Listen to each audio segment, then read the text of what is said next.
BRTS రోడ్లోని మాజీ corporator కాకు మల్లికార్జున్ యాదవ్ గారి కార్యాలయం వద్ద సెంట్రల్ నియోజకవర్గం ఎస్సీ సెల్ ఉపాధ్యక్షులు కేఎస్టీ కుమార్ ఆధ్వర్యంలో బాబు జగజ్జీవన్ రామ్ 118వ జయంతి కార్యక్రమాలు ఘనంగా నిర్వహించడం జరిగింది. బాబు జగజ్జీవన్ రామ్ గారి చిత్రపటానికి పూలమాలలు వేసి మిఠాయిలు పంచిపెట్టి వారికి ఘనంగా నివాళులు అర్పించారు. ఈ సందర్భంగా మాజీ కార్పొరేటర్ డాక్టర్ కాకు మల్లికార్జున యాదవ్ గారు మాట్లాడుతూ సెంట్రల్ నియోజకవర్గంలో ప్రభుత్వ విప్ మరియు శాసనసభ్యులు బోండా ఉమామహేశ్వరరావు గారి ఆదేశానుసారం వాడవాడలా బాబు జగజ్జీవన్ రామ్ గారి జయంతి వేడుకలు జరుగుతున్నాయని, బోండా ఉమామహేశ్వరరావు చొరవతో ఆంధ్రప్రదేశ్లోని 175 నియోజకవర్గాల్లో ఏ నియోజకవర్గంలో జరగని అభివృద్ధి జరుగుతుందని, 972 కోట్ల రూపాయలతో నియోజకవర్గ అభివృద్ధి పనులు జరుగుతున్నాయని, ఈ ప్రాంత ప్రజలు ఎన్నో ఏళ్ల కల ఘంటసాల సంగీత కళాశాలలో ఏసీ ఆడిటోరియం నిర్మాణం కోసం, సింగినగర్ ప్రజల ట్రాఫిక్ ఇబ్బందిని దృష్టిలో ఉంచుకొని రెండో ఫ్లైఓవర్ నిర్మాణం కోసం,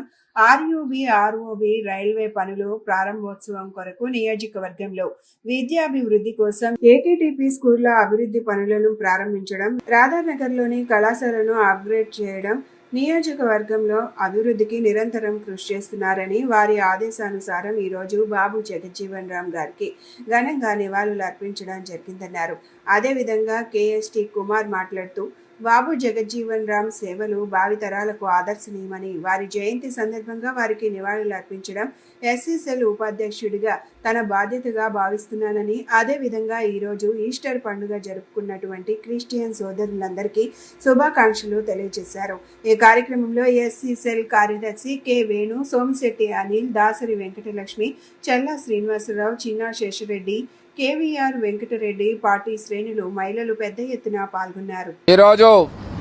సెంట్రల్ నియోజకవర్గం